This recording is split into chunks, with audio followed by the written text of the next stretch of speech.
일단 오늘은 방어작용 진도를 나갈 거고요. 방어작용을 오늘 마무리하는 게 목표고, 방어작용을 마무리를 하고 나면 2단원 2단원이 마무리가 될 거고요.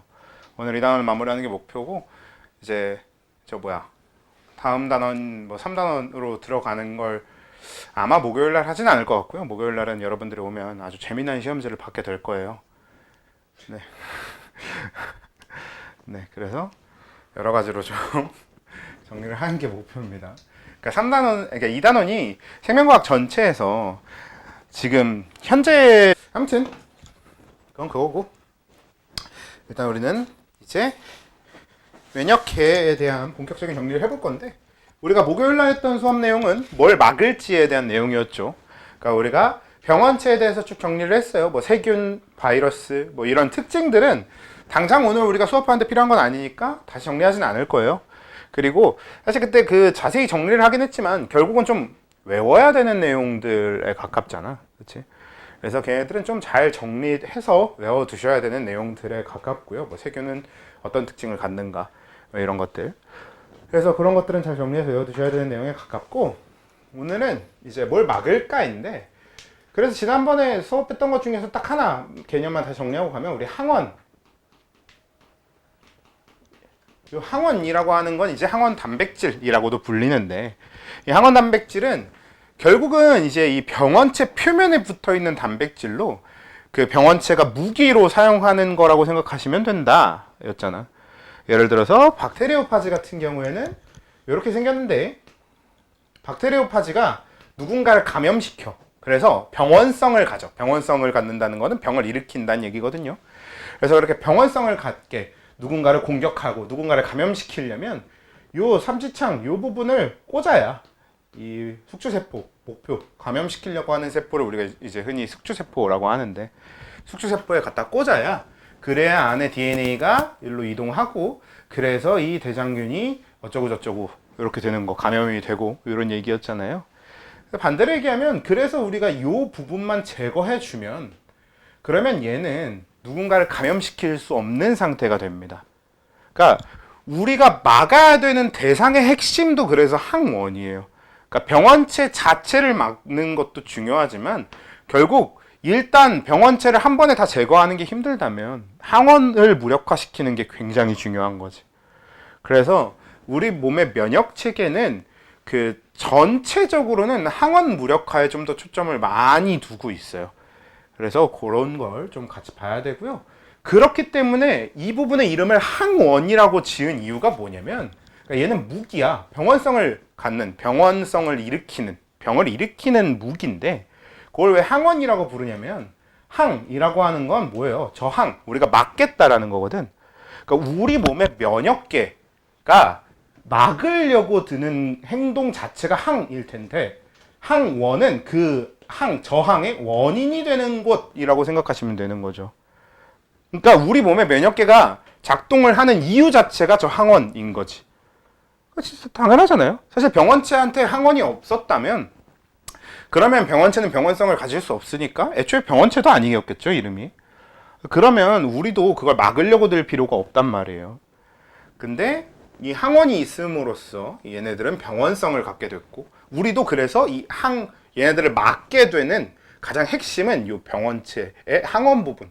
그래서 이게 이제 이름이 항원이 된 겁니다.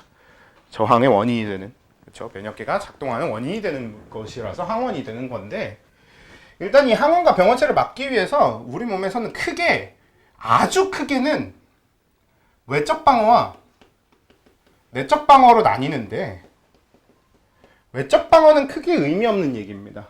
어차피 되게 단순해.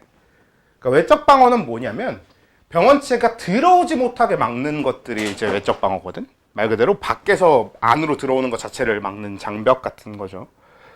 근데 외적 방어는 그래서 한번 그냥 나열해 놓고 가면 되는데, 다 여러분들이 알만한 내용들입니다. 가장 대표적인 외적 방어, 피부. 피부라고 하는 게, 여러분 그거 알아? 화상이 위험한 건 사실 화상 자체는 그냥 피부세포가 죽은 거거든요. 사실 우리 피부세포가 죽은 건 피부세포 되게 금방 재생돼요. 그러니까 화상이 광범위로 엄청 심하게 일어나지 않는 이상, 간단한 화상은 실제로 여러분 그렇잖아요. 치료가 좀 잘 되는 편이잖아. 근데 화상이 위험한 가장 큰 이유는 화상에 의해서 그 피부세포들이 죽으면, 그 부분의 피부세포가 사라지면 그럼 병원체가 쉽게 들어오게 됩니다.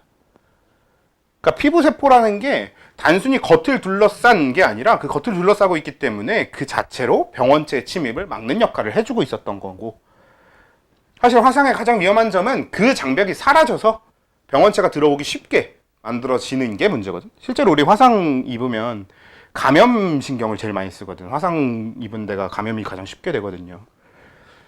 그래서 이제 우리가 외적 방어의 하나로 이제 피부 이런 걸 얘기해 볼 수 있고요. 피부는 워낙 쉬운 얘기니까 됐고, 또 말고도 우리 이제 코 속에 있는 털들 있잖아. 이런 걸 포함해서 우리 보통 이제 몸 밖으로 있는 털들이야 그 병원체를 차단하는 역할은 그렇게 크진 않을 수는 있어도, 그래도 우리가 좀 그래도 몸 안에 있는 털이라고 인식할 만한 것들 있잖아요. 코 안에 있는 털이라든지, 아니면 여러분들 기관지 안에도 이제 우리가 흔히 털, 혹은 실제로 털은 아니어도 털 같은 구조가 있다라고 얘기를 하는데, 그런 것들도 마찬가지로 이제 병원체를 걸러주는 역할을 하게 될 거거든요. 그냥 그런 것들, 그래서 털 이런 것들도 외적 방어의 일부가 됩니다. 근데 이런 건 너무 간단하잖아. 외적 방어에서 가장 다뤄볼 만한 건 그 우리 이제 점액질이라고 해서 대표적으로 이제 콧물 같은 거 있잖아요. 이런 점액질, 이런 것들이 이제 외적 방어의 가장 대표적인데, 우리 콧물이나 눈물 같은 이 점액질이 분비되는 이유에 대한 겁니다. 그러니까 병원체가 눈이나 코로 침입하려고 그러면 그런 우리 몸에서 점액질을 분비하고, 그게 뭐 눈물의 형태로 분비가 될 수도 있는 거고요, 아니면 콧물의 형태로 분비도 될 수도 있는 거거든요. 근데 얘네들은 왜 분비하냐면, 일단은 제일 단순하게는 그냥 그렇게 분비를 하면 몸 안으로 들어오는 걸 막을 수 있잖아요. 그렇지? 밖으로 흘러나가게 만드는 거니까. 그게 1차적인 이유고, 2차적으로 뭐가 있냐면, 그 분비되는 점액질 혹은 그런 액체들에는 라이소자임이라는 효소가 들어있어요.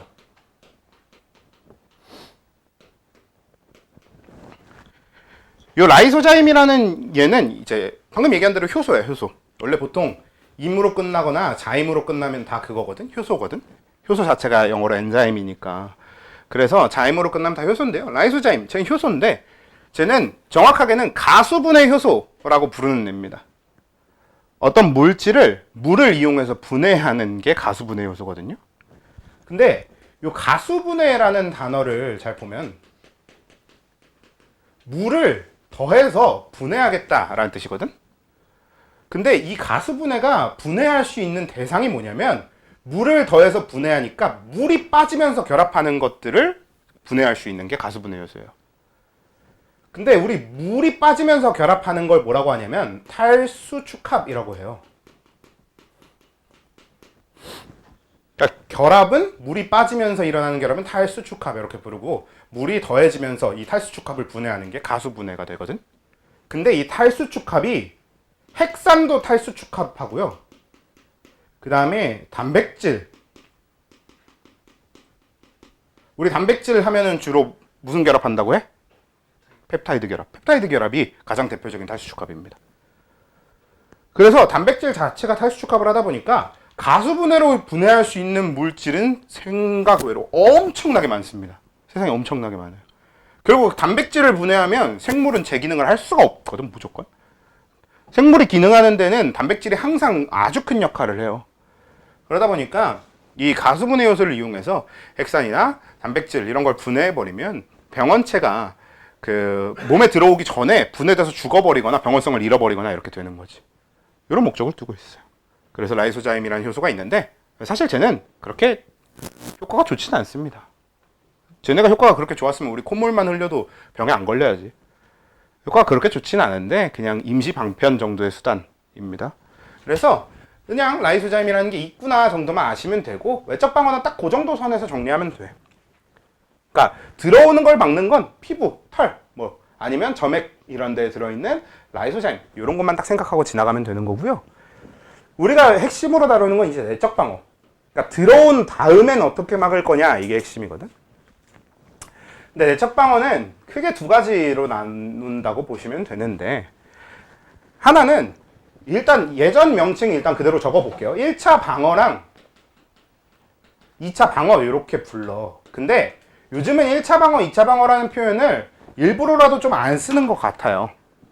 우리 프린트에는 그래서 여전히 1차 방어, 2차 방어 이렇게 되어 있을 텐데, 이 1차 방어, 2차 방어라는 명칭 대신에 요즘 많이 쓰이는 명칭은 뭐냐면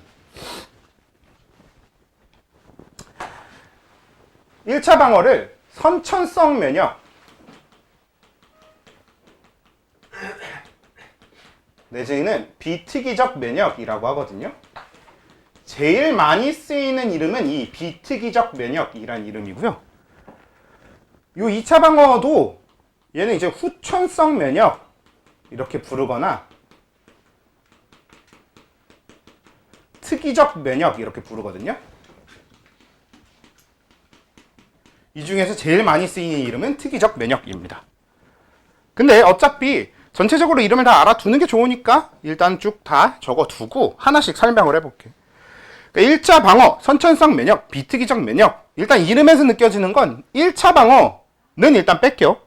1차 방어는 뜻이 약간 1차적으로 방어한다라는 뜻 같지만 사실 1차 방어는 딱히 1차적으로 방어한다고 생각하면 안 돼. 그래서 얘는 1차 방어라는 표현이 별로 좋지 않은 표현이에요. 그래서 안 쓰는 게 낫고, 그러면 좀 더 우리가 익숙해져야 되는 게 선천성 면역, 비특이적 면역 이쪽에 익숙해져 보면요. 선천성 면역, 말 그대로 여러분들이 태어날 때부터 갖고 태어나는 면역입니다. 우리가 애기들은, 태어난 지 얼마 안 된 애기들은 특히나 면역이 완성돼 있지 않다고 한단 말이야. 근데 그렇게 면역이 완성돼 있지 않은 애기들도 적어도 이 선천성 면역은 할 수 있어요. 그리고 이 선천성 면역을 잘하고 못하고의 정도는 나이에 따라서 크게 차이 나지 않습니다. 오히려 나이가 들면 들수록 오히려 떨어지는 경우도 많지, 선천성 면역은. 그래서 선천성 면역은 말 그대로 갖고 태어나는 면역이라는 의미를 갖고 있는 거고, 근데 비특이적 면역이라고 하는 건 이제 얘가 왜 이름이 비특이적 면역인지를 이해하려면 뭐 2차 방어, 그러니까 특이적 면역이랑 같이 비교도 해야 되고 이러니까 얘는 이제 설명하면서 같이 이야기를 이어나가 보면요. 자, 이 비특이적 면역, 선천성 면역은 딱 하나로 생각하시면 돼요. 뭐냐면 식균작용. 들어봤잖아. 그치? 자, 우리가 지금부터 얘기하는 건 두 가지로 좀 제가 나눠서 설명을 해드릴 거예요. 먼저 설명하는 게 진짜 이론을 설명해 드린 다음에 그 다음에는 이제 좀 우리가 딱 알아야 될 정도의 이론으로 좀 축약을 시킬게. 기본적으로는 원래 백혈구라고 우리 흔히 부르는 애들은 종류가 어마어마하게 많아요. 이 백혈구는 일반적으로 우리가 알고 있는 백혈구는 식균작용을 한다라고 알고 있는 딱 그 백혈구만 아는데, 사실 백혈구 중에 상당수는 식균작용을 안 합니다. 그러니까 식균작용을 하는 백혈구 따로 있고 식균작용을 안 하는 백혈구가 따로 있어요. 사실 이 백혈구 전반을 놓고 얘가 혈액 속에 있으면 백혈구라고 부르고요. 혈액이 아닌 다른 체액, 조직액이나 림프라고 하는 또 우리 몸엔 다른 종류의 체액들이 있거든요. 그런 데에 있으면 림프구라고 불러요. 림픽셀, 림프구 이렇게 부릅니다. 근데 사실 림프구도 그냥 백혈구의 일부로 봅니다. 왜냐면 그냥 존재하는 위치가 다를 뿐 작동 방식이 다르지도 않고 그렇기 때문에 백혈구의 일부라고 보거든.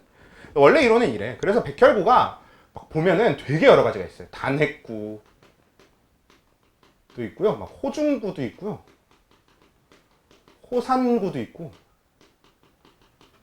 호염기구도 있고. 이게 중성을 좋아하는 백혈구, 이게 산성을 좋아하는 백혈구, 이게 염기성을 좋아하는 백혈구, 뭐 이런 식으로 다 따로 있거든. 그래서 막 이런 식으로 엄청나게 여러 가지가 있어요. 대식세포라고 하는 애도 있고. 그리고 우리 요 정도만 일단 적어봅시다. 말고도 이제 되게 여러 가지로 면역에 관여하는 세포들이 많거든. 그래서 백혈구는 사실 엄청 여러 가지 세포를 한 번에 묶어서 부르기 위한 명칭에 가깝지, 특정 종류의 세포 하나를 탁 콕 집어서 얘기할 수는 없습니다. 그러니까 백혈구가 하는 일이 뭐야 라고 하면 어떤 백혈구는 무슨 일을 하고 어떤 백혈구는 무슨 일을 하고가 되는 거고, 백혈구 자체가 하는 일, 그냥 백혈구라는 집단이 하는 일은 면역 이상으로 얘기하면 안 돼요. 백혈구가 식균작용을 한다는 사실 틀린 말이 되는 거지. 자, 이게 원래 실제 이론인데, 근데 우리가 그 정도로까지는 알 필요는 없어요. 대신에 딱 어느 정도로만 정리하면 되냐면, 여러분들 알아야 되는 세포는 딱 두 가지 종류가 있어. 식균을 하는 애들과 식균을 하지 않는 애들. 그러니까 지금 우리가 다룬 애들은 당연히 전부 면역계에 속하는 세포들입니다. 그러니까 병원체를 막으려는, 내적 방어 안에서 병원체를 막으려는 목적을 가진 세포들 중에서 식균을 하는 애와 식균을 안 하는 애, 이렇게 구분하면 되는데, 식균을 하는 애는 딱 크게 두 가지로 그냥 나눠서요, 백혈구라고 부르는 애들 전반과 대식세포, 이렇게 두 가지를 기억하시면 되고요. 그 다음에 식균작용을 안 하는 애들은 림프구는 종류가 좀 더 다양하게 나올 거지만, 일단 림프구라고 하는 애와 비만세포라고 하는 애, 이렇게 두 가지를 기억하시면 됩니다. 그러니까 우리가 총 다루는 세포는 이렇게 네 가지 정도의 세포예요. 그럼 선생님 처음부터 이렇게 얘기하면 되지, 왜 이딴 소리를, 아까 그 소리는 못하러 한 겁니까? 왜 그랬냐면, 실제로 교과서나 문제에서는 이 나머지 셋도 백혈구의 일부라고 하거든? 그래서 말이 이상해집니다. 분명히 우리가 일반적으로 교육과정 안에서 여러분들이 내용을 공부하면서 사용하는 백혈구들은 백혈구라고 부르면 다 식균작용을 하는 애들이어야 되거든? 그렇게 써. 근데 나머지를 백혈구가 포함하고 있게 돼버리면, 림프구나 비만세포도 백혈구가 포함하고 있는 걸로 얘기를 해버리면 식균작용 안 하는 백혈구 있는 거잖아. 그래서 말이 되게 그지 같아져요. 그래서 그걸 좀 미리 여러분들이 생각해 둬야 될 게, 원래 백혈구라고 하는 게 큰 범주, 큰 이 집합인 건데, 우리는 그 중에 일부 집합인 백혈구 중에 식균작용하는 애들을 따로 떼서 걔도 그냥 백혈구라고 그냥 부릅니다. 이건 교육과정상의 한계예요. 원래는 이거를 식균작용하는 백혈구들 그냥 그 명칭을 지어서 하면 되거든요. 갖다 쓰면 되거든. 그냥 단핵구 이렇게 쓰면 되는데, 그 단핵구라는 표현 하나 내리기가 싫어갖고 이렇게 하고 있는 게 학생들이 좀 더 헷갈리게 되는 원인인 것 같아요. 뭐 아무튼 여러분들이 헷갈리지 말라고. 선생님 헷갈리는데요? 네, 그러니까 헷갈리는 이유가 여러분들 머리가 나빠서가 아니라 교육과정이 이상해서라는 얘기입니다. 백혈구라는 단어가 이렇게 아주 작은 분류에도 쓰이고 전체를 포함하는 분류에도 쓰이고, 같은 단어지만 두 가지 의미로 쓰기 때문에 여러분들이 문맥 파악을 좀 잘 하셔야 됩니다. 지금 이 문장에서 얘기하고 있는 백혈구가 어떤 백혈구인지 문맥 파악을 좀 잘 하셔야 되고요. 솔직히 말해서 반대로 그냥 괜한 의심을 안 하는 게 제일 좋아요. 백혈구란 단어 자체에는 의심을 하지 마세요. 그거는 이제 나중에 문제 보면서도 좀 같이 다시 얘기해 보기로 하고요. 일단 당장은 이렇게 체계를 일단 정리하고 갈게요. 면역계에 작용하는 세포들 중에서는 식균을 하는 세포들, 백혈구, 대식세포. 식균을 안 하는 세포들, 림프구, 비만세포. 이렇게 일단 나누고 시작하고요. 자, 그러면 그 중에서도 이 백혈구, 대식세포의 식균작용은 1차 방어작용에 들어가. 그래서 1차 방어작용은 그게 다예요. 그러니까 선천성 면역, 비특이적 면역이라고 하는 건 이 백혈구의 식균작용만을 얘기해. 그래서 사실 그게 다입니다. 근데 이게 정말 중요한 게, 이게 되게 단순하지만 우리 몸에서 병원체를 직접 죽이는 유일한 수단입니다. 이게 유일한 수단이에요. 몸 안에선. 몸 밖에서야 라이소자임이 아주 일부의 병원체를 죽여주긴 하겠지만 말고, 일단 몸 안에 들어왔으면 그걸 죽일 수 있는 건 백혈구의 식균작용, 1차 방어적, 선천성 면역밖에 없습니다. 그러니까 우리가 뒤에서 다룰 후천성 면역, 특이적 면역은 병원체를 못 죽여요. 그래서 이게 일단 기본적으로 핵심이기 때문에, 그래서 얘는 꼭 정리를 해두고 가야 되는 내용이에요. 병원체를 직접 죽이는 유일한 방법입니다. 백혈구의 식균작용.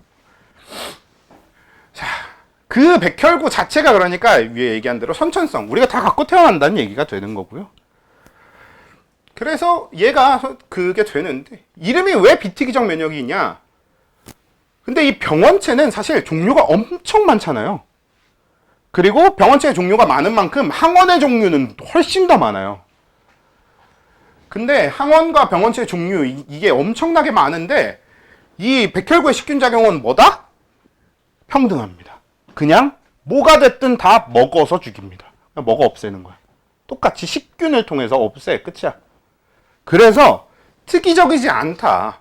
모두한테 다 똑같다. 누구한테는 어떻게, 누구한테, 얘한테는 이렇게, 쟤한테는 저렇게, 이렇게 특이적인 게 아니라 모두한테 완전히 똑같게 비특이적으로 작동한다. 해서 이름이 비특이적 면역이 된 겁니다. 자, 일단은 이렇게 정리할 건데 1차 방어는 설명할 게 더 남았는데, 근데 1차 방어의 나머지, 이 선천성 면역, 비특이적 면역의 나머지는 2차 방어, 이 후천성 면역, 특이적 면역을 설명한 뒤에 올라오는 게 더 나아서 이 얘기는 잠깐 보류해두고 이제 여기 후천성 면역, 특이적 면역 얘기를 해볼게요. 자, 후천성 면역, 특이적 면역 쪽으로 오면 이제 이쪽의 주체는 림프구가 됩니다.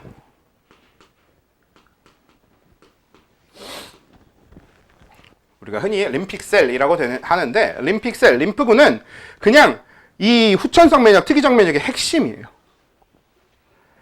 근데 얘가 왜 후천성 면역이냐? 우린 태어날 때 림프구를 갖고 태어나지 않느냐? 아니요, 갖고 태어나요. 근데 림프구라는 게 어디서 만들어지냐면, 여러분 백혈구가 어디서 만들어지게? 뼈에서. 정확하게는 뼈에 어디서?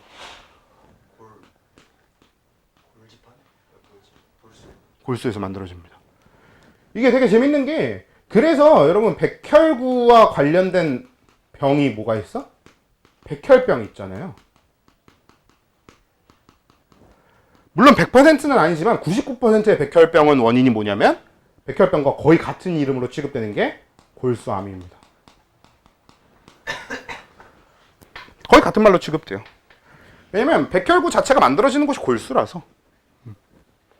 그래서 그렇게 얘기하는데 이건 모든 백혈구를 다 포함한 겁니다.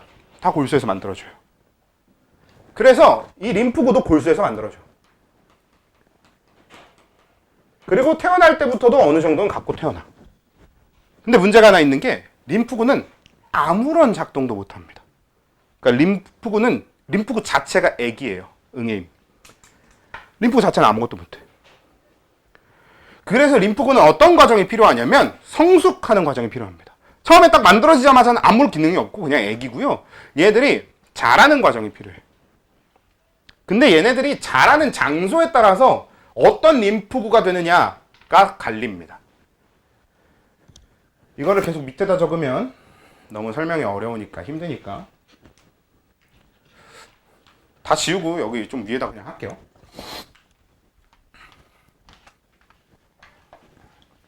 그래서 이 림프구는 골수에서 생성됐으면 얘가 그대로 골수에서 생성되는 림프구들이 있어요. 얘들을 우리가 B셀, B림프구 이렇게 불러줍니다. 얘가 골수에서 성숙하는 애들이에요.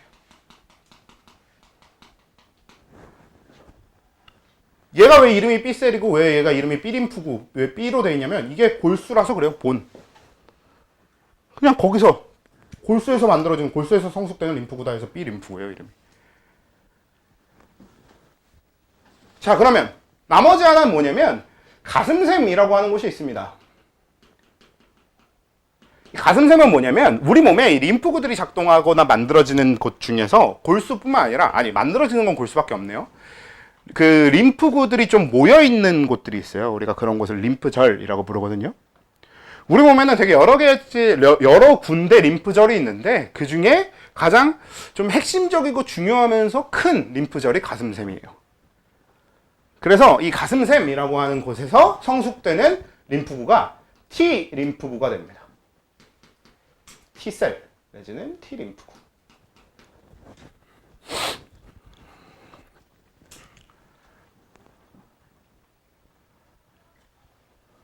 자, 이렇게 일단 성숙이 돼요.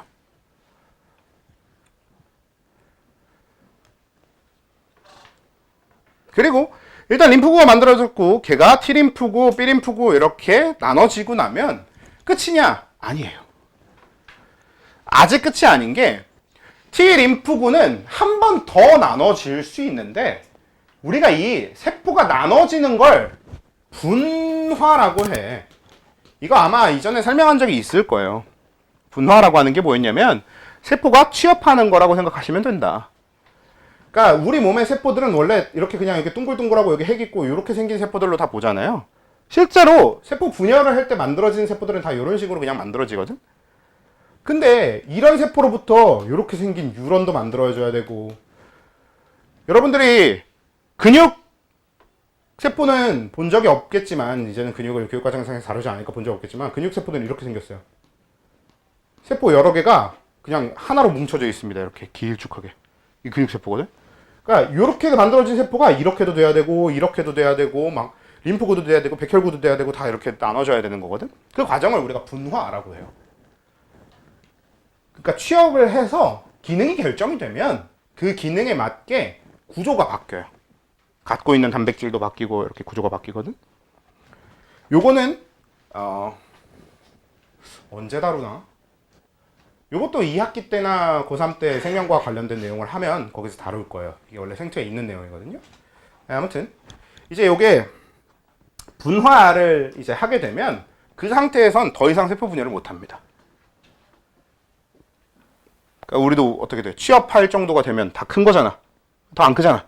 비슷하게 얘네들도 취업, 분화가 일어나고 나면 더 이상 세포 분열을 못 해요. 더 이상 세포 수가 늘리지 못해. 우리는 세포를 많이 늘린 다음에 걔네들을 이제 취업을 시키는 이런 개념으로 가야 되는 거지.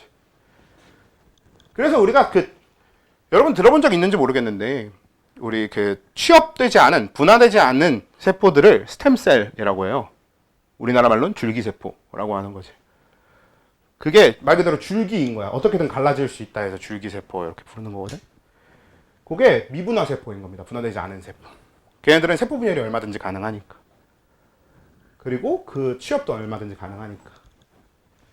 그렇게 되는 건데, 아무튼 이제 T림프구가 최종적으로 분화를 하면 두 가지로 이제 나눠져서 분화가 되는데, T림프구 중에 하나는 저는 영명을 굉장히 좋아해서 영명을 먼저 적어볼게요. 영명이 진짜 직관적으로 잘 와닿아요. 아, 이거 여기다 적으면 안 되는구나. 하나는 킬러 T예요. 그리고 하나는 헬퍼 T거든. 제가 영명을 좋아하는 이유는 딱 뭐야? 이름만 봐도 뭐예요? 뭐 할지 대충 보이지? 굉장히 명칭이 직관적이어서 좋은데, 근데 한글 명칭도 직관적이긴 합니다. 이 킬러 T의 한글 명칭은 뭐냐면, 좀 길어요, 근데. 세포 독성 T 림프구고요. 헬퍼 T는 보조 T 림프구입니다. 아이고, 이렇게 됩니다. 보조 T 하고 세포 독성 T 이렇게 나뉘는 거지. 그래서 T림프구는 저렇게 한 번 더 분화가 되고, B림프구는 일단은 저 상태에서 스탑, 멈춥니다. 쟤는 아직 분화가 완전히 끝난 상태가 아니어서 아직은 세포 분열이 가능한 상태예요. 그래서 이렇게. 그래서 킬러 T, 헬퍼 T 이렇게 B림프구 아니면 뭐 세포 독성 T, 보조 T, B 이렇게 세 가지가 일단 만들어지는 거에서부터 출발해야 돼요. 얘네들이 만들어져. 애초에 이게 만들어지는 과정이 얘네들이 아직 완성이 안 돼 있어. 얘네들이 거의 없는 상태야. 언제? 우리가 흔히 얘기하는 면역이 약하다라고 하는 어린아이 있잖아요. 그런 아이들은 대부분 이게 아직 완성이 되기 전인 거예요. 얘네들 자체가 아직 만들어지기 전인 거예요. 그래서 면역이 약하다라고 하는 겁니다. 아직은 대부분 림프구 정도의 단계에서 머물고 있는 거지. 자, 그러면 이제 이후에 얘네들은 어떻게 작동하는가, 이 세 가지가 만들어진 것까지는 좋은데 어떻게 작동하는가는, 작동의 시작은 대식세포입니다. 아까 대식세포 뭐 한다고 했었냐면 얘는 식균 작용을 해요. 근데 대식세포의 식균은 일반적인 다른 백혈구의 식균과 다른 점이 있어요. 어차피 둘 다 균을 먹어서 없애는, 그러니까 병원체를 먹어서 없애는 건 같긴 한데, 자, 그냥 설명의 편의를 위해서 하나의 병원체를 만들어 보고, 이 병원체의 항원 단백질을 그냥 이렇게 삼각형의 약간 부리 모양이라고 할까요? 이런 모양이라고 생각해 봅시다. 그럼 얘는 이제 어떤 구조냐면, 얘가 이 항원을 우리 세포한테 갖다 꽂으면 그럼 우리 세포가 감염되는 구조인 거죠. 그러면 요게 일단 병원체야. 그리고 요게 이 병원체가 갖는 항원 단백질이야. 이랬을 때 백혈구는 얘를 통째로 먹어서 통째로 다 분해합니다. 모두 분해.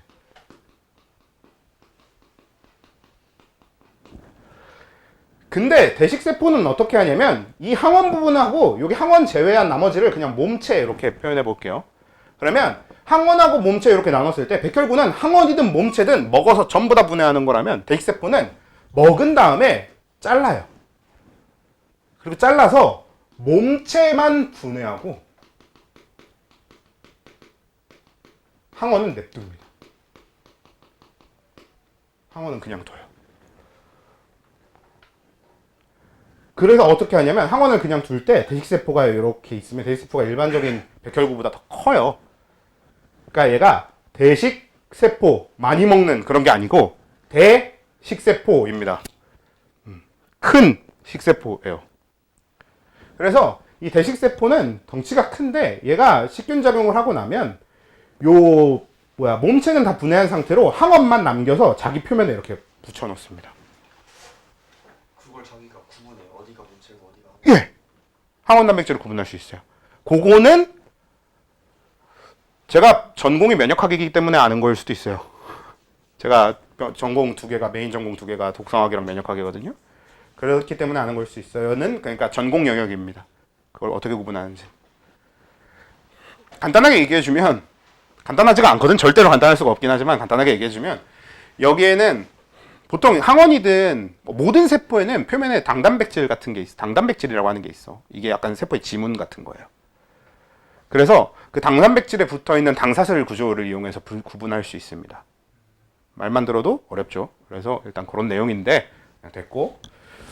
그래서 얘는 요 몸체랑 요 항원 부분을 구분할 수 있으니까 항원 부분을 떼서 이렇게 표면에 붙여놓고 몸체만 없애버립니다.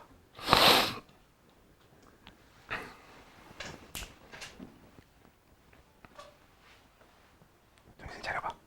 자, 그래서 항원을 이렇게 표면에다 붙여놓으면 그냥 얘는 여기서 역할이 끝. 대식세포는 여기서 역할 끝.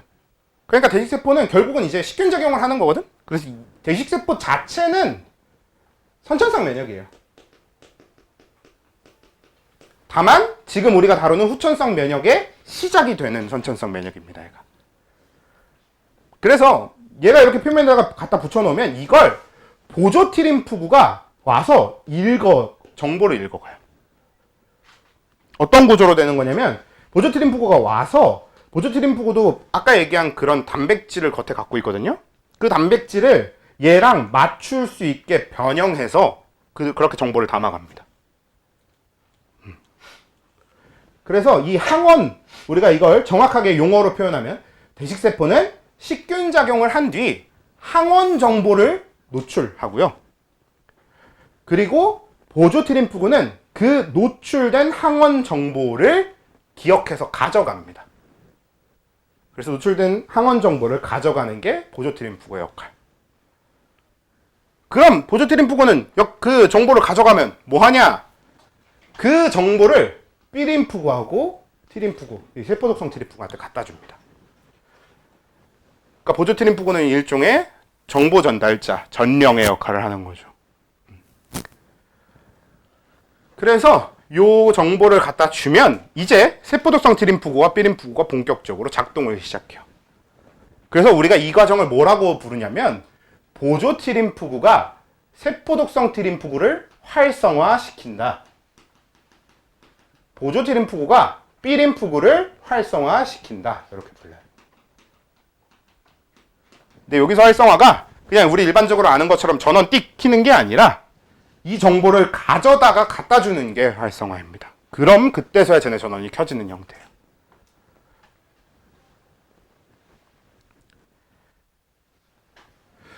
근데 아까 얘기했지. 림프구는 식균작용을 안 한다고. 그럼 식균을 안 하면 어떻게 면역에 관여하느냐를 보면 이 림프구들이 잘하는 건 물질을 분비하는 걸 잘해요. 면역에 필요한 물질들을 만들고 분비하는 걸 잘하거든요. 그 중에 세포독성 T림프구는 이름만 봐도 뭐예요? 세포에 독이 되는 물질을 분비합니다. 그래서 이 세포독성 T림프구 같은 경우에는 세포를 죽여요. 근데 문제가 하나 있어. 아까 제가 분명히 뭐라 그랬어요? 병원체를 직접 죽이는 유일한 방법이 백혈구의 식균작용뿐이라고 했지.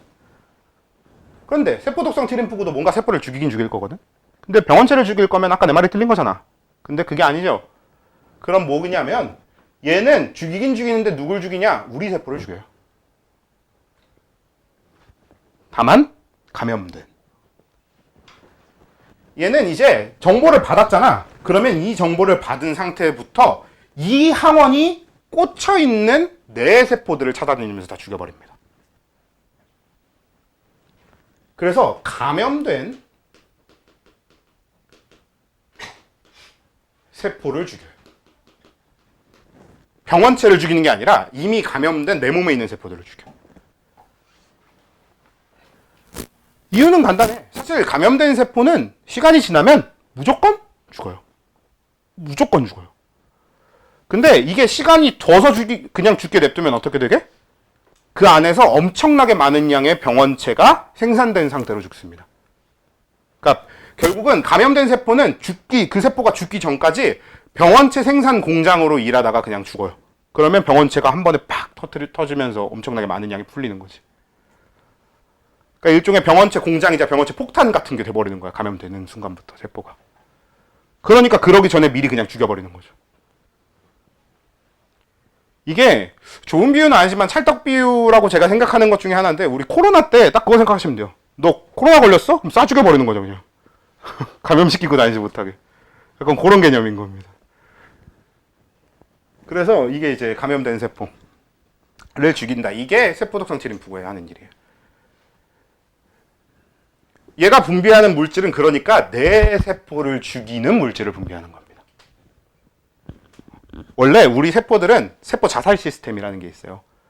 세포가 일정 수명이 넘어가면 돌연변이가 심하게 일어나기 시작해서 세포들이 알아서 수명을 조절하거든. 그래서 세포들이 일정 수명을 넘어간 세포들은 알아서 그 안에서 자살을 해요. 세포 자살을 해요. 그래서 세포가 죽어버려요. 스스로. 그런 시스템을 갖추고 있는데 얘는 그걸 그냥 강제로 네 수명이 얼마 남았든 관심 없어. 그걸 강제로 활성화시켜버리는 거야. 세포 자살을 지금 바로 그냥 하게 만들어버리는 그런 물질을 분비해요. 그래서 감염된 세포를 죽입니다. 어떤 물질을 분비해서 감염된 세포를 죽여. 이게 세포독성 T림프구의 역할이고, 그러니까 이 세포독성 T림프구는 대신에 근데 얘가 갖다 준 항원 정보 있잖아요. 딱 그 정보에 맞는 항원에 감염된 애들만 죽일 수 있어요. 그러니까 예를 들면 여러분 몸에 지금 만약에 감기 바이러스랑 노로바이러스가 같이 들어왔다고 해봐. 근데 요 항원 정보가 감기 바이러스 항원 정보를 받아서 갖다 주잖아? 그러면 그 감기 바이러스 정보를 받은 세포독성 T림프구는 감기 바이러스에 감염된 세포들은 죽일 수 있는데 노로바이러스에 감염된 세포들은 못 죽여요. 정확하게는 인식 자체를 못해. 걔가 감염됐다는 인식을 못하는 거지. 그래서 요렇게 가면 요게 세포성 면역이라고 해서 세포가 직접 하는 면역 이렇게 부르는 이제 후천성 면역 죄송합니다. 자꾸 말했고요. 다시 후천성 면역, 특이적 면역 중에 하나가 됩니다. 세포성 면역이라고 하는 요게 되고요. 그럼 이제 세포독성 T림프구 말고 킬러 T 말고 이제 저 B림프구가 받으면 일어나는 일은 뭐냐면 B림프구는 이제 추가 세포 분열이 가능하다고 했잖아요. 아직까지는. 그래서 세포 분열도 하고 그 세포 분열을 하면서 동시에 분화가 같이 일어나서 얘는 두 가지 종류의 다량의 세포로 나눠지게 됩니다. 하나는 형질세포라고 부르는 세포고요. 하나는 기억세포라고 부르는 세포예요.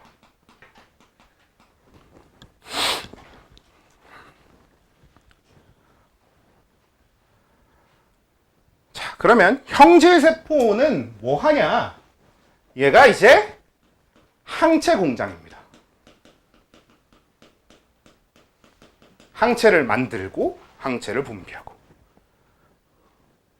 그냥 그게 다야. 항체를 열심히 만들고 항체를 열심히 분비해요. 근데 이 항체에 대해서 여러분들이 이해가 필요한데 아까 병원체, 우리 지금 몸에 들어온 병원체 항원이 이렇게 부리 모양이라고 했잖아요. 일단 항체라고 하는 건 항체는 뭘로 되어 있게? 항체 뭘로 되어 있게? 네. 이게 되게 재밌는 점인데 여러분 생명과학 하면서 생물학이나 생물학 쪽 분야를 하다 보면은 처음 보는 물질이 있어. 근데 뭘로 되어 있는지 모르겠어. 그럼 그냥 다 단백질이라고 하시면 됩니다. 어차피 단백질로 되어 있을 거예요, 대부분. 그래서 항체는 단백질로 되어 있거든. 제가 흔히 이제 단백질로 되어 있는 3H 이렇게 표현합니다. 항체, 효소, 호르몬. 아무튼 그래서 항체 얘는 단백질로 된 구조인데 어떻게 생겼냐면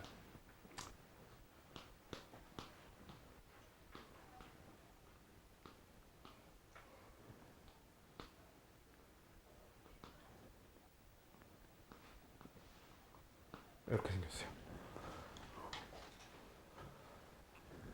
요 아랫부분은 그냥 막대기야.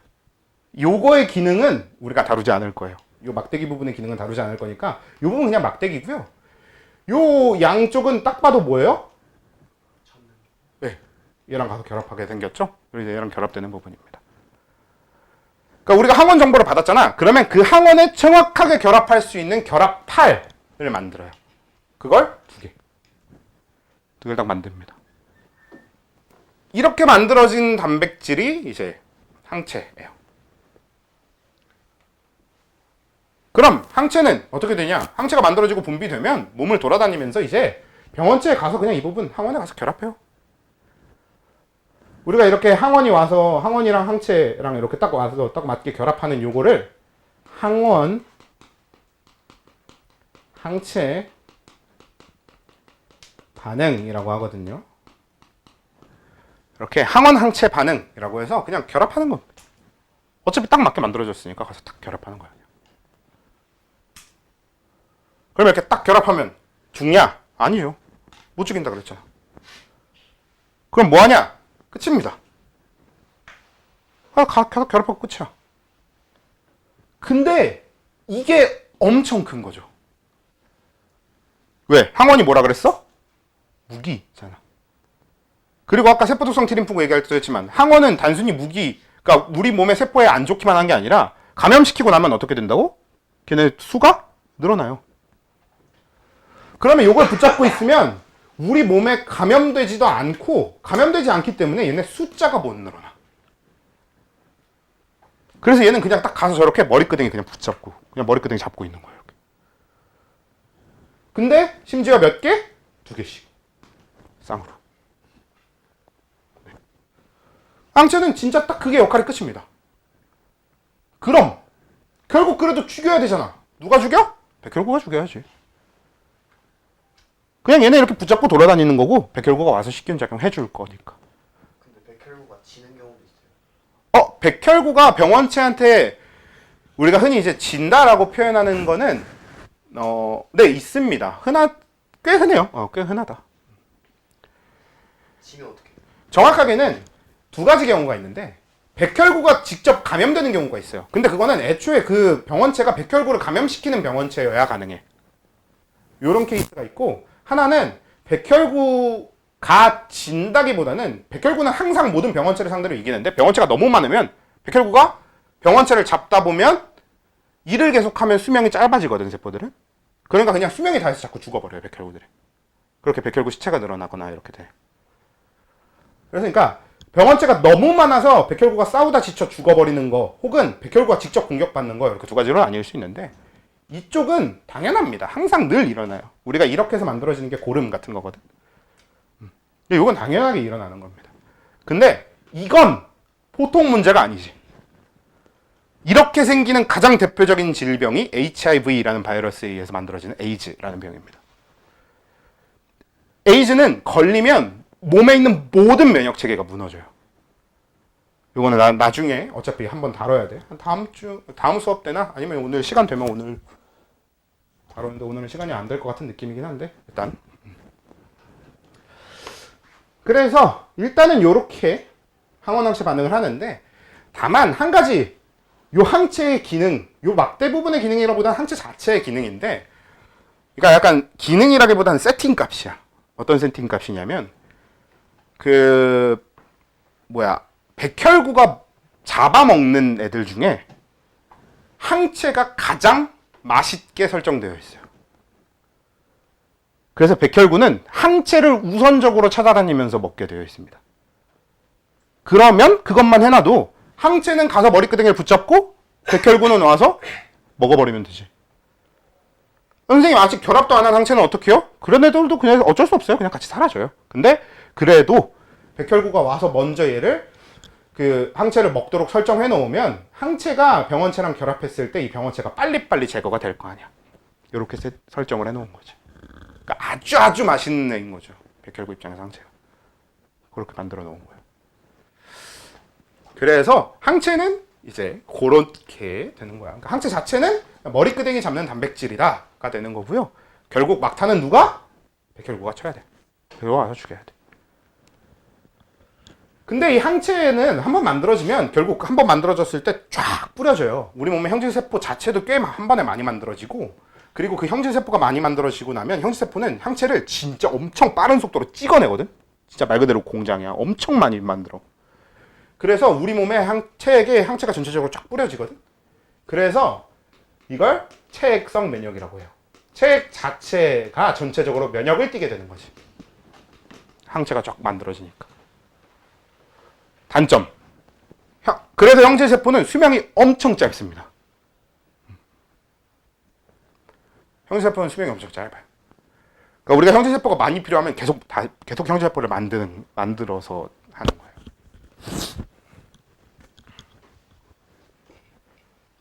자, 그럼 기억세포는 뭐 하냐? 기억합니다. 기억해요. 그렇죠. 이 상황을 기억하는 거예요? 아니요, 정확하게 이 항원 정보를 기억해요. 이 항원 정보를 기억해요. 근데 이게 되게 커. 이게 왜 되게 크냐면, 자, B림프구는 우리가 B림프구를 열심히 만들어 놔 봤자 중요한 게 뭐야? 어떤 병원체가 들어오든 모든 면역이 다 B림프구에서 일단 출발해야 되거든? 그러니까 B림프구는 한 번에 다 많이 쓸 순 없어요. 지금 A병원체가 들어왔다고 해서 내 몸에 있는 B림프구를 다 A병원체한테 써버리면 어떻게 돼? 그래, 다음에 다른 병원체 B, C 같은 게 같이 들어오면 죽어야지. 뭐, 그렇죠?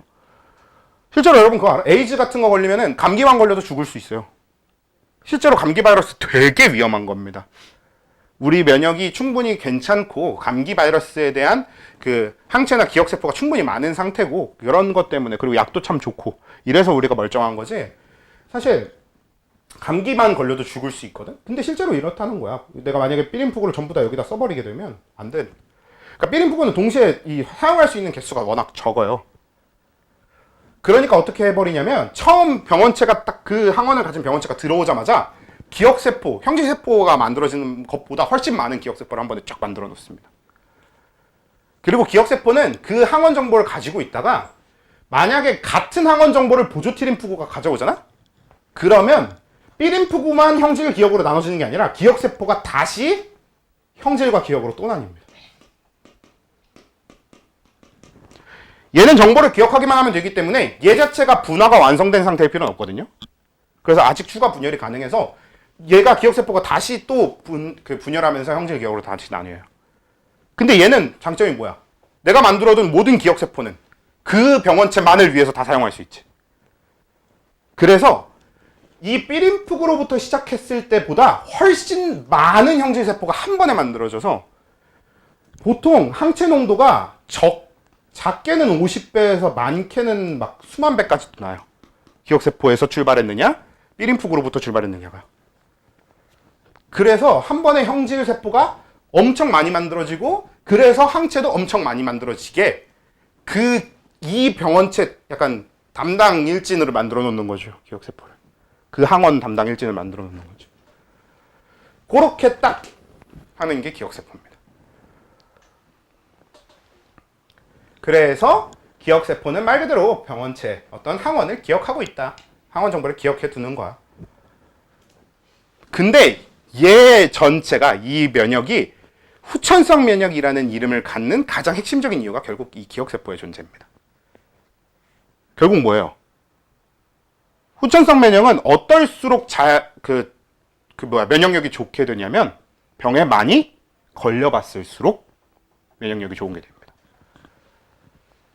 왜? 여러 병에 걸리면 여러 병에 걸릴수록 내 몸에 더 여러 가지 항원에 대한 기억세포가 있겠죠. 그리고 그 자체가 내 면역력이라서. 그래서 우리 흔히 그런 말도 많이 해. 개랑 어릴 때부터 강아지, 개랑 같이 그러니까 아이가 어릴 때도 개를 같이 집에서 키우면 아이 면역력에 굉장히 도움이 많이 된다는 얘기 많이 합니다.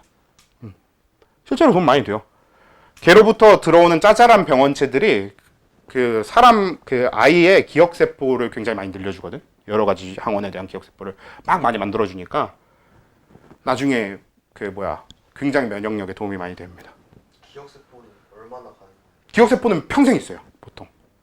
쉽게 없어지지 않습니다. 쉽게 없어지지 않는 게 아니라 그냥 평생 있다고 보시면 돼요. 보통 늙어서 없어지기도 하는데, 늙어서 없어지는 건 뭔들 안 없어지겠어요. 머리카락도 없어질 수 있는데. 그러니까 뭐 다 없어질 수 있는 거니까 그런 건 빼고 기본적으로 그냥 평생 있다고 보시면 돼요. 그러니까 얘 자체가 기한을 갖는 게 아니야. 그냥 내 몸이 죽어가서 없어지는 거지. 그래서 얘는 평생 있어요. 얘는 수명이 따로 없습니다. 따로 기능하지 않아. 기억세포는 기억하고 있는 그 상태로 아무것도 하지 않아요. 숨만 쉬고 그냥 몸 안에 살아만 있어요. 자, 이렇게 돼서 얘가 이제 항체를 아주 많이 만든다. 이렇게 됩니다. 됐죠? 그리고 이게 이제 특이적 면역이라고 불리는 이유가 되는데, 결국 세포독성 트림프구, 세포성 면역도, 이 형질세포의 항체, 체액성 면역도 다 지금 그 보조 트림프구가 갖고 온 항원 정보에만 작용할 수 있죠. 다른 항원을 갖는 애가 들어오면 처음부터 다시 시작해야 돼. 보조 트림프구가 정보 갖고 오는 것부터 다시 시작해야 돼요. 몸에 항체가 엄청 많아, 삼각형에 대해서는. 근데 사각형 항원이 들어왔어. 처음부터 다 다시 해야 돼요. 사각형에 대한 걸. 그래서 결국은 얘가 딱 만들어진 게 특이적으로 그 항원에만 작동할 수 있다가 돼서 특이적 면역이 되는 겁니다. 그렇게 되고요. 여기까지 이해됐죠?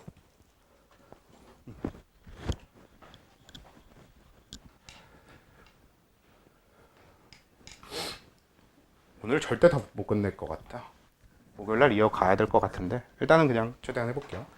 자, 그래서 일단 이게 기본적인 면역인데, 자, 여기서 좀 더 정리할 내용들이 뭐가 있냐면, 일단 비특이적 면역은 아까 얘기했고 지금 얘기한 게 특이적 면역인데요. 이 비특이적 면역, 특이적 면역 말고, 그리고 선천성 면역, 후천성 면역 말고, 이건 어차피 같은 구분에 대한 다른 명칭이잖아요. 근데 구분이 다른 1차 면역이라는 말과 2차 면역이라는 말이 있습니다. 사실 가장 기본적인 이해는 어떻게 하는 게 제일 쉽긴 하냐면, 제일 쉽고 편한 이해는 1차 면역은 어떤 특정 항원, 특정 병원체가 처음 들어왔을 때 일어나는 면역이고, 2차 면역은 두 번째 들어왔을 때 면역이거든. 그럼 세 번째 들어오면 3차 면역, 네 번째 들어오면 4차 면역? 아닙니다.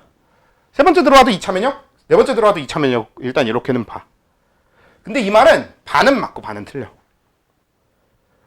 가장 정확한 정리는 뭐냐면, 기억세포가 없는 상태에서 일어나는 면역이 1차 면역, 기억세포가 있는 상태에서 일어나는 면역이 2차 면역. 이렇게 나눠야 되는 게 맞거든요. 같은 말 아닙니까? 처음 들어오면 기억세포 없잖아요. 다시 들어오면 기억세포 있잖아요. 같지 않은 이유를 지금부터 정리를 해볼 건데, 일단은 그 1차 면역이랑 2차 면역은 기억세포가 있고 없고로 나눠야 되는 가장 중요한 이유가 세 가지가 있어요. 일단 첫 번째, 가장 단순한 거. 가장 단순하게는 당연히 처음에는 기억이 없는데, 기억세포가 없는데 2차 침입 때는 기억이 있는 게 가장 단순한 케이스. 이러면은 어떻게 구분하든 상관없는데, 어떤 케이스가 있냐면, 두 번째, 처음에도 기억세포가 없었고 걔가 다시 들어왔어. 2차 침입했는데 그때도 기억세포가 여전히 없는 상태가 있습니다. 무슨 얘기냐면 1차 면역을 하는 과정에 기억세포가 안 만들어져요. 그런 경우가 있어요. 이유? 없습니다. 보통 그냥 컨디션이 안 좋아서. 그냥 진짜 몸의 컨디션이 안 좋으면 그냥 기억세포가 안 만들어지기도 하고 그래요. 원래 몸이 이제 작동하는 게 항상 다 최고로 작동할 수는 없으니까. 늙어서 혹은 뭐 컨디션이 안 좋아서 보통 기억세포가 그냥 안 만들어질 수도 있습니다. 그래서 처음 들어왔을 때도 기억세포가 없고 두 번째 들어왔을 때도 기억세포가 없잖아? 이러면 어떻게 돼요? 1차 침입 때도 1차 면역을 하고 2차 침입 때도 1차 면역을 합니다. 세 번째, 처음 들어왔는데 기억세포가 있는 경우도 있어요. 이건 두 가지가 있어. 하나는 항원을 공유하는 경우가 있어. 왜냐면 병원체라고 해서 항원을 꼭 하나씩 들고 다닌다는 보장이 있진 않거든요. 무기도 서로 막 칼하고 총 뭐 이렇게 같이 들고 다닐 수도 있는 거잖아요. 그러니까 A 병원체는 삼각형 네모 이렇게 했는데 얘가 전에 몸에 들어온 적이 있어. 근데 B 병원체는 삼각형 동그라미 이렇게 달려 있는 거야. 그러면 요 항원을 공유하잖아. 그러면 B 병원체 자체는 내 몸에 처음 들어왔지만 A 병원체 때 만들었던 기억세포를 쓸 수 있습니다. 선생님 여기는요. 어차피 여기 항체 따로 여기 항체가 따로 만들어질 거니까 여기에 대한 면역은 이때 만들어둔 걸 그대로 쓸 수 있어요. 그러니까 얘는 항원이 두 개면 그 항원 두 개에 동시에 결합하는 항체를 만들어야 되는 게 아니라 얘에 결합하는 항체 따로 만들어지고 얘에 결합하는 항체 따로 만들어지는 거거든. 항원당 하나씩 항원당으로 배정되는 거거든. 항원에 대해서 우리가 면역을 하는 거니까. 그래서 이렇게 항원을 공유하는 경우가 있고요.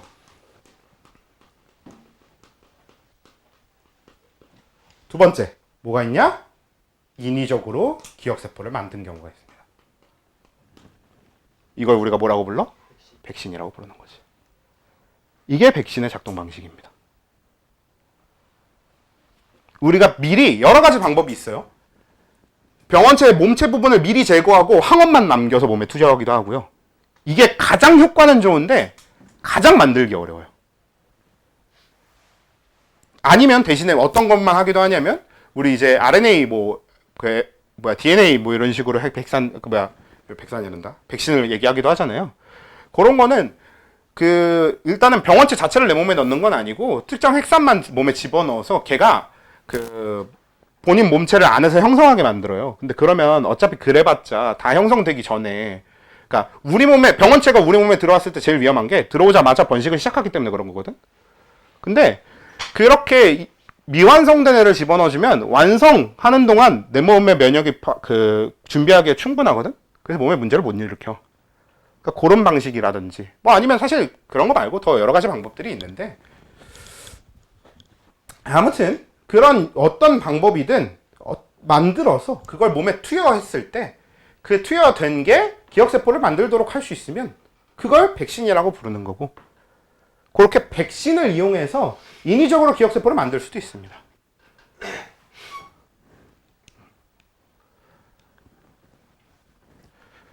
이건 좀 조심스러운 얘기긴 한데, 우리 왜 전에 한창 코로나 시즌 때, 여러분들 코로나 시즌 때 어렸나요? 지금부터 코로나 시즌 이미 좀 됐구나. 4, 5년 됐구나 이미. 여러분들 많이 어렵겠구나. 코로나 시즌 때 막 몇 달에 한 번은 맞아야 된다, 막 주기적으로 맞아야 된다, 뭐 일단 개소리가 나왔었는데 말이 안 돼요.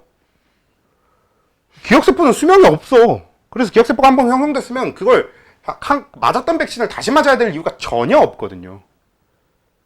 아예 과학적으로 말이 안 되는 소리입니다. 그냥 수작이. 뭐 이유는 크게 두 가지로 볼 수 있을 것 같아요. 첫 번째는 그냥 진짜로 약팔이 수작일 수도 있고요.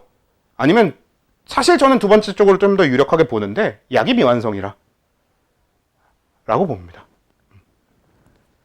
약이 미완성이라 완전한 백신으로 작용하지 못했다가 맞을 수도 있다고 보는 게, 왜냐면 세 번째로 가장 많이 얘기하는 게 그거란 말이야. 돌연변이가 많이 일어나는 것 때문에가 문제라고 얘기하는 경우도 있는데, 어차피 돌연변이가 일어났으면 같은 약으로 예방 못해요. 다른 약으로 써야 됩니다. 돌연변이 때문에 원래 기억세포가 못 사용될 정도의 돌연변이가 일어났으면 어차피 원래 백신 그대로 쓴다고 해서 될 게 없어요. 아무것도. 그래서 저는 미완성된 약 이거나 그냥 약팔기 수작질 이거나 둘 중 하나 정도로 생각해 볼 수 있다고 보는데, 그건 그냥 제 개인적인 견해일 뿐. 되게 무서워요. 이거 올려야 되는데 무서우니까 일단 그렇고요. 아무튼 그래서 이제 이렇게 그냥 정리해 두시면 좋을 것 같아요. 그러니까 이거를 여러분들이 케이스를 진짜로 직접 분류할 필요는 없어. 그냥 이거는 설명 이유를 그러니까 여러분들한테 이유를 납득시키기 위한 설명이에요. 뭐? 1차 면역하고 2차 면역의 기준은 기억세포로 잡아야 돼 라는 요걸 납득시키기 위한 그냥 설명인 겁니다. 물론 백신은 그냥 교육과정상에 있는 내용이라서 알아야 되는 내용이긴 하고요. 자, 그래서 1차 면역은 기억세포가 없는 상태, 2차 면역은 기억세포가 있는 상태. 자, 여기서 조심해야 되는 게, 그러면 1차 면역 때, 2차 면역 때 일어나는 걸 다 적어보면 1차 면역 때는 비특이적, 세포성, 체액성이 다 일어나고요. 2차 면역 때도 비특이적, 세포성, 체액성은 다 일어납니다. 당연한 이야기. 어차피 병원체를 직접 죽이는 건 누가 해야 돼? 비특이적 면역이 해야 돼. 그러니까 비특이적 당연히 일어나고요. 그 다음에 세포성 면역은 보조트림프구가 정보를 갖고 오면 어차피 이 킬러 트림프구, 세포도성 트림프구가 활성화돼서 감염된 세포를 죽이고 다니는 거거든. 그리고 기억세포를 활성화시키려고 해도 보조트림프구가 정보를 갖고 와야 돼. 그러니까 보조트림프구가 정보를 갖고 온 순간 세포도성 트림프구도 같이 당연히 활성화가 됩니다. 그러니까 B림프구, 세포도성 트림프구, 그리고 맞는 기억세포까지 3개를 동시에 다 활성화시켜주는 거예요. 보조트림프구가. 만약에 맞는 기억세포가 없다면 저 둘만 이제 활성화시켜주는 거지. 그리고 체액성 면역은 당연히 애초에 지금 1차 면역, 2차 면역 자체의 주체가 체액성 면역으로 나눈 거잖아. 기억세포가 없는 상태에서 일어나는 체액성 면역이냐, 기억세포가 있는 상태에서 일어나는 체액성 면역이냐가 1차 면역, 2차 면역의 가장 큰 차이니까. 그래서 체액성 면역까지도 당연히 다 일어나야 돼. 셋 다 일어나는 겁니다. 1차 면역 때랑 2차 면역 때랑 상관없이 다. 요거는 많이들 헷갈려 하기 때문에 꼭 한번 정리를 하고 지나가야 되는 내용이 됐던 거고. 자, 이러면 특이적 면역, 후천성 면역에 대한 내용 얘기 끝. 자, 그러면 이제 앞으로 다시 돌아가서 선천성 면역 얘기를 다시 마무리해 볼게요. 선천성 비특이적. 아까 우리가 비워놓은 내용이 하나 있다라고 했는데, 선천성 비특이적 면역은 식균 작용만 보면 되는 건 맞지만, 이 선천성 비특이적 면역 중에서 조금 특이하고 조금 한번 같이 봐야 해서 교육과정상 정리해 놓은, 교육과정상에 등장하는 반응이 하나 있는데, 그게 우리 여러분들 익숙한 염증 반응이라고 하는 겁니다. 염증이라는 말은 잘 알고 있잖아. 원래 그 우리 몸에 염증이라고 하는 건 다 저 염증 반응이 일어난 결과예요. 모든 게 다 염증 반응에 의해서 염증이 생기는 겁니다. 그러니까 염증 반응은 염증 반응 자체가 염증을 만드는 거예요. 자, 염증 반응은 어떻게 만들어지냐면, 염증 반응의 필요 전제 조건은 상처입니다. 실제로 몸에 병원체가 아무리 많이 들어와도 상처 하나 없으면, 그 체내에 상처가 하나도 없으면 염증 반응 안 나타나요. 말이 안 돼. 이건 불가능한 얘기. 체내에 상처가 하나도 없다는 건 말이 안 되거든. 세포가 하루에도 계속 죽고 살고를 계속 반복하기 때문에, 죽고 새로 만들어지고를 반복하기 때문에 체내의 상처는 원래 되게 흔하게 당연히 있는 거예요. 그래서 그 상처에 병원체가 들어가게 되면 그때 일어나는 게 염증 반응입니다. 자, 그러면 상처가 났어. 그리고 상처 난 부위로 병원체가 이렇게 들어왔어. 이게 바로 혈관으로 들어가든 아니면 혈관으로부터 거리가 좀 있든 크게 상관은 없긴 한데요. 일단 설명하기는 혈관으로부터 거리가 좀 있다고 보고 하는 게 편하니까요. 이렇게. 그래서 밑에는 혈관이 이렇게 있고 혈관이 이렇게 지나다니고 얘가 들어왔어. 그럼 우리 몸의 최우선 과제는 뭐냐면 들어온 애들이 혈관에 도착하기 전에 막아야 돼. 가 최우선 과제입니다. 왜? 혈관으로 일단 들어가면 뭐하니까? 퍼지니까. 그래서 다 도착하지 못하게 막는 거든 아니면 아직 일부만이라도 막는 거든 상관없이 아무튼 얘네들을 막으려고 우리 몸에 군데군데 뭐가 있냐면 아까 잠깐 얘기했던 비만세포라고 하는 애가 있습니다.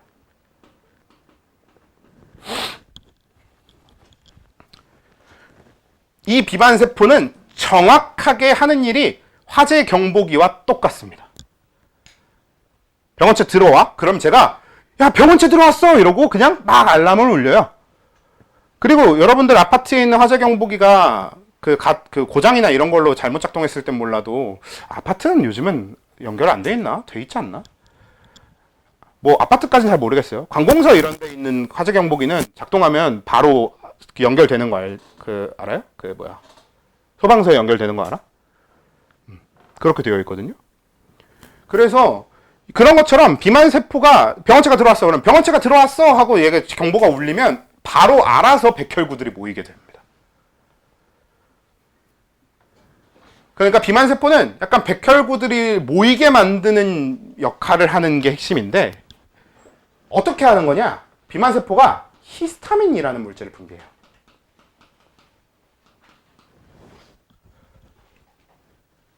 자, 이 히스타민의 역할은 그냥 우리 몸에 있는 모든 면역의 스위치거든요. 사실 원래는 비만세포가 히스타민을 분비하면 우리 몸에 있는 모든 면역들의 스위치가 다 켜져요. 물론 이쪽 면역 말고 우리가 여기서 정리하진 않았지만 면역에는 사실 이거 말고도 되게 여러 가지가 있어요. 가장 대표적인 게 체온이 올라. 우리 항상성 때 한번 얘기했었던 것 같아요. 병원체가 들어오면 병원체를 죽이려고 우리 간내시상하부가 설정 온도를 올려갖고 체온을 올리니 이런 얘기 그래도 좀 했었단 말이에요. 딱 그런 게 히스타민 분비되면 일어나는 일인 거지. 그래서 히스타민이 그런 여러 가지 일을 일으키는데 근데 히스타민이 하는 일 중에서 당장 우리가 여기서 정리한 거에서 핵심이 되는 건 딱 백혈구가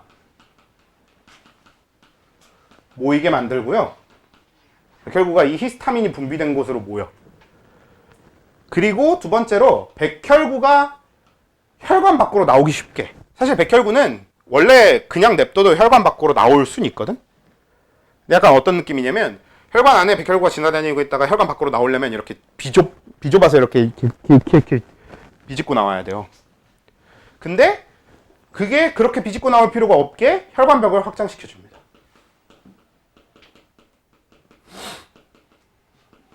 틈을 넓혀주는 거지. 백혈구들이 나오기 쉽게. 그러면 백혈구들이 여기 막 몰려와서 막 나가서 쟤네들을 다 죽이는 거지. 저 과정에서 아까 얘기했듯이 병원체가 너무 많이 들어와서 백혈구들이 쟤네를 죽이다가 지쳐서 쓰러지면 그게 고름이 되는 겁니다.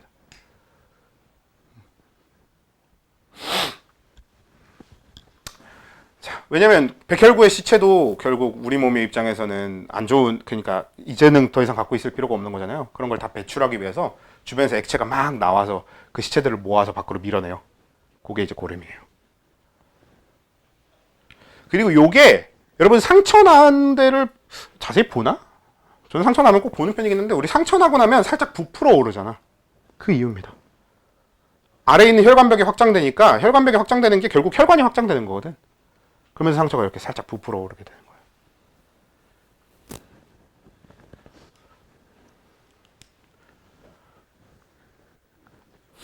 됐죠?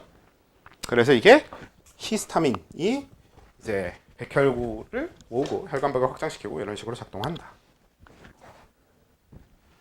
자, 근데 여러분 히스타민 어디서 들어본 적 있지 않아? 히스타민은 단백질로 된 물질이 맞긴 할 거예요. 근데 그거 말고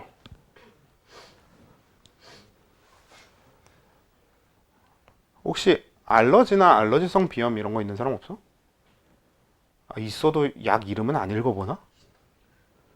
우리 알러지 약에 항히스타민제라고 적혀 있거든요.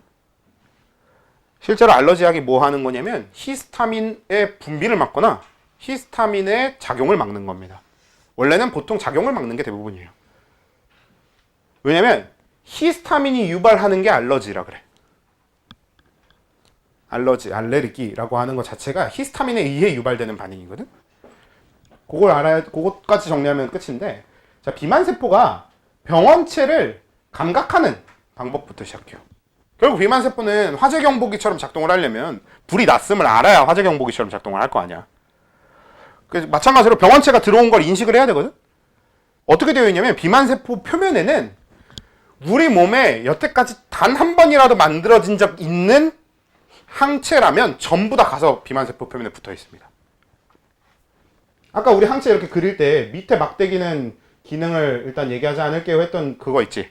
요 부분이 저 비만세포 표면에 가서 이렇게 꽂힐 수 있게 되어 있는 거야. 실제로 원래 항체의 요 아랫부분은 대부분 다 그런 기능입니다. 어디 세포 표면에 가서 붙고 이런 기능이에요. 그래서 비만 세포가 이런 내 몸에 한 번이라도 만들어져 있는 항체는 전부 다 덕지덕지 이렇게 붙이고 있거든. 그래서 항체를 막 붙들고 있으니까 그러면 병원체가 들어오면 병원체랑 항체랑 항원항체 반응을 하면서 히스타민을 분비하게 되는 거야. 이런 구조로 되어 있거든요. 근데 문제가 뭐 그냥 그 자체는 그렇다 쳐. 그냥 어차피 그건 그러면 되니까. 근데 우리 몸에 간혹가다 어떤 일이 한 번씩 생기냐면 병원체가 아닌 걸 병원체로 인식하는 일이 딱 한 번씩 생기곤 합니다. 딱 그 한 번이 제일 문제야. 자, 지금 히스타민을 분비하는 거 자체가 항체 기반이잖아요. 그러면 사실 처음 들어오는 병원체에 대해서는 이거 염증 반응 안 일어나거든. 그 염증이 일어났다는 것 자체가 들어온 적이 있는 병원체 혹은 아까처럼 병원체는 달라도 최소한 항원은 공유하고 있어야 이 히스타민 분비 과정이 일어나거든요. 근데 만약에 내 몸에 병원체가 아닌데 내 몸에 들어왔는데 그걸 내 몸이 잘못 항원으로 인식했다고 쳐. 그러면 모든 면역이 작동을 해서 항체를 만듭니다. 근데 그 한 번은 아무 문제가 없어요. 그냥 그렇게 지나가. 내 몸에 항체가 만들어지고 지나가. 심지어 그 항체도 시간이 지나면 금방 다 사라져요. 백혈구가 먹어서 없애고 막 소변으로 나가고 이러면서 항체는 금방 다 사라져. 그리고 형질세포도 수명이 짧으니까 금방 다 죽어. 어차피 지금 내 몸에 들어온 물질이 병원체도 아니니까. 근데 문제는 그 항체 중에 비만세포 표면에 가서 붙은 게 있겠죠. 그럼 한 번이라도 만들어진 항체는 전부 비만세포 표면에 가서 붙는다니까 비만세포 표면에 그 항체가 가서 붙어 있습니다. 그리고 내가 그 몸에 들어온 물질, 병원체가 아닌데 몸에 들어온 물질을 한 번 더 몸에 들어오게 되면 그럼 걔가 비만세포 표면에 붙어서 비만세포가 작동을 하게 됩니다. 왜냐면 걔는 원래는 병원체가 아니니까 우리 몸에 어떤 면역도 작동을 안 하거든? 그래서 몸을 돌아다니는 애가 자연스럽게 비만세포에 가서 붙어버려. 그러면 비만세포가 히스타민을 분비해. 그러면 히스타민 때문에 아까 얘기한 모든 면역이 켜져. 그래서 백혈구들이 막 와서 출동을 했어. 근데 병원체가 아니잖아. 그러니까 결국 비만세포 표면에 있는 거는 지금 일시적으로는 제거가 될 수 있어도 나머지 다른 데 퍼져 있는 모든 애들은 제거가 안 된단 말이야. 그러면 가서 또 붙고 해. 그러면 비만세포 입장에서 어떻게 되냐면 저번에 히스타민 분비했는데 방금 전에 히스타민 분비했는데 와서 또 붙었어? 보통 문제가 아니다. 이러면 히스타민을 막 엄청 더 분비해요. 이렇게 분비량이 계속 늘어나. 그러면 이제 막 체온이 막 38도, 39도, 40도까지 올라가고 몸의 모든 면역이 엄청 과하게 작동하기 시작합니다. 왜냐면 결국은 걔는 병원체가 아니기 때문에 딱 비만세포 표면에 가서 붙는 것만 계속 제거가 되거든.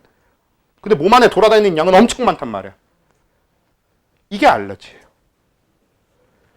딱 복숭아 한번 먹었어? 근데 복숭아의 일정 성분을 갑자기 항원으로 인식해서 그 성분에 대한 항체가 생긴 거야. 그때는 상관없어.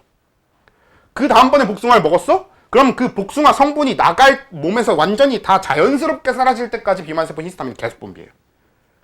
그러다가 뭐가 돼? 알러지성 쇼크, 심장마비가 오고 막 이렇게 됩니다. 히스타민이 몸에 너무 많이 분비돼서. 왜냐면 체온을 올리려면 심장박동 촉진해야 되니까 그렇게 심장박동이 막 엄청 과하게 촉진되고 갑자기 심장 멈춰버리고 이렇게 돼요. 우리가 아나필라시스라고 하는데 아나필라시스라고 하면 이제 이런 히스타민에 의한 심정지, 알러지성 쇼크 이런 게 일어나요. 그래서 항히스타민제라고 하는 게 그 히스타민의 작용을 막는 겁니다. 이게 알러지. 자, 지금 설명한 게 두 가지예요. 염증 반응과 알러지. 이 둘은 이어지는 내용이야. 근데 염증 반응은 교과서 어느 교과서에나 다 있고 당연히 교과서적으로 다 다루는 내용입니다만 알러지는 설명하는 선생님만 설명하는 내용이긴 해요. 원래 역사적으로 그래 왔습니다. 그래서 이제는 아예 설명하는 선생님이 없을 수도 있긴 한데 그 교육과정이 완전히 바뀌었고 해야 될 내용이 워낙 많으니까 알러지까지 설명하는 선생님이 없을 수도 있을 것 같은데 그래서 안 적었어요. 여러분들이 꼭 알아야 되는 건 염증 반응까지. 됐죠? 네, 이렇게 하면 방어 작용이 또 끝났어요. 남은 건 이제 백신에 대한 좀 부가적인 설명이랑 혈액형에 대한 이야기인데 그거 목요일날 해야겠다. 목요일날 마무리하는 걸로 합시다.